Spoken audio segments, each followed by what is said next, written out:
사람은 변하지 않는다. 이 말 한 번쯤은 들어보셨죠?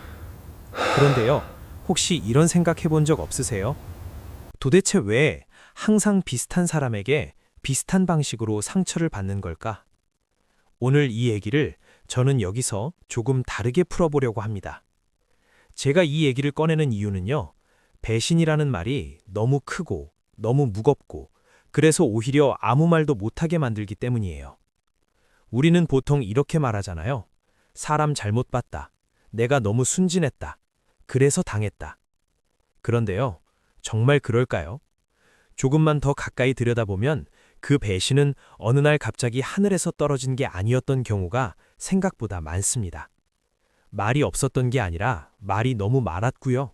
신뢰가 없었던 게 아니라 신뢰라는 말을 너무 쉽게 썼고요.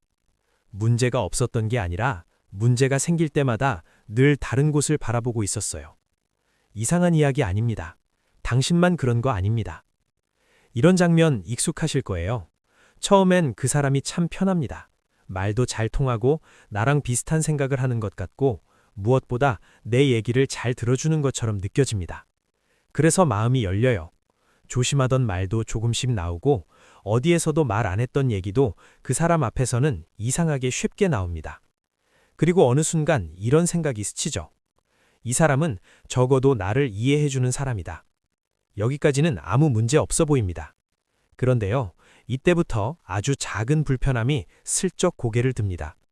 말을 바꿔서 전해 들었다거나 내가 하지 않은 말이 내가 한 말처럼 돌아온다거나 아니면 중요한 순간마다 그 사람은 늘 조금 비껴서 있다는 느낌. 확신은 없어요. 그래서 더 헷갈립니다. 괜히 내가 예민한가 싶고 괜히 사람 의심하는 내가 싫어지고 그래서 그냥 넘깁니다. 여기서 중요한 건요, 대부분의 배신은 큰 사건으로 시작되지 않는다는 겁니다. 아주 사소한 어긋남에서 조용히 시작됩니다. 심리학에서는요, 이런 상황에서 사람이 스스로를 속이게 되는 과정을 인지부조화라는 말로 부르기도 합니다. 그런데 굳이 그 말을 외우실 필요는 없어요. 느낌은 이거예요. 이 사람을 믿기로 한 나와 뭔가 이상하다고 느끼는 나 사이에서 마음이 갈라지는 상태. 그래서 느낌 쪽을 지워버리는 겁니다. 생각이 아니라 감정을요. 이상한 게 아닙니다. 그건 약해서가 아니라 관계를 지키고 싶어서 나오는 아주 인간적인 반응이에요. 제가 아는 한 직장인의 이야기를 하나 들려드릴게요. 이 사람은요, 팀에서 항상 중간 역할을 맡았습니다. 윗사람과 아랫사람 사이에서 말을 부드럽게 전하고 분위기를 맞추는 역할이었죠. 그런데 어느 날 팀 내 문제가 생겼습니다. 책임을 누군가가 져야 하는 상황이었어요. 그때 늘 가장 공정해 보이던 사람이 아무 말도 하지 않았습니다. 회의실에서 조용히 고개를 끄덕이고 상황이 끝나길 기다렸죠. 그리고 회의가 끝난 뒤 다른 팀에게는 전혀 다른 이야기를 했습니다. 자기는 처음부터 반대했다고. 그 말을 들은 순간 이 사람은 자기 자신이 더 싫어졌다고 하더라고요. 그 사람을 원망하기보다 왜 그동안 그 조짐을 애써 못 본 척했는지 그게 더 괴로웠다고요. 비슷한 이야기는 가족 안에서도 자주 나옵니다. 어릴 때부터 항상 중재자 역할을 하던 형이나 언니. 겉으로는 모두를 위하는 것처럼 보였지만 막상 중요한 순간에는 자기 입장만 남기고 조용히 빠져나가는 경우. 그걸 나중에야 깨닫습니다. 아, 그때도 그랬구나. 그 전에도 늘 그랬구나. 배신이라는 말 대신 회피라는 말이 더 잘 어울릴지도 모르겠습니다. 저도요, 이런 경험이 있습니다. 제가 한때 사람을 너무 믿는다는 말을 많이 들었어요.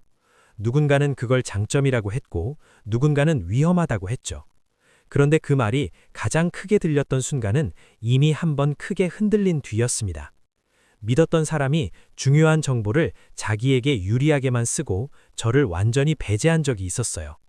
그 사실을 알았을 때 제일 먼저 든 감정은 분노가 아니었습니다. 창피함이었어요.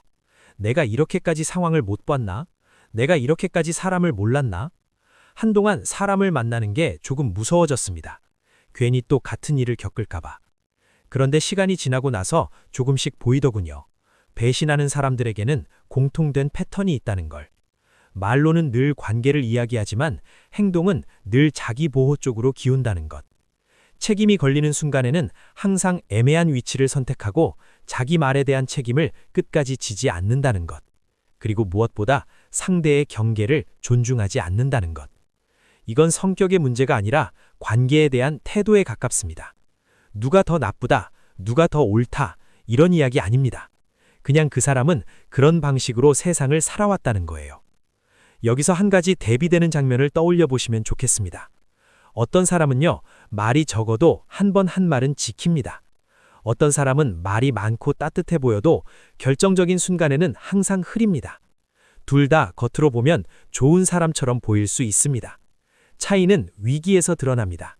그때 누가 당신 옆에 서 있는지, 누가 말을 돌리는지, 그걸 알아차리는 건 능력이 아니라 연습에 가깝습니다. 그래서요, 오늘 당장 뭔가를 바꾸라는 이야기는 하지 않겠습니다. 다만 이런 건 한번 해보셔도 좋겠습니다.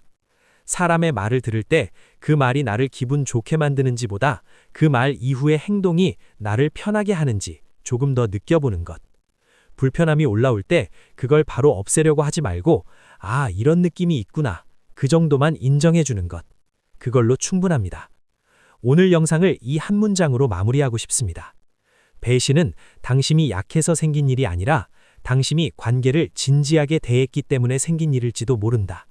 그 사실만은 조금 마음에 남겨두셔도 좋겠습니다. 고개를 끄덕이셨다면 오늘 이 시간은 그걸로 충분합니다.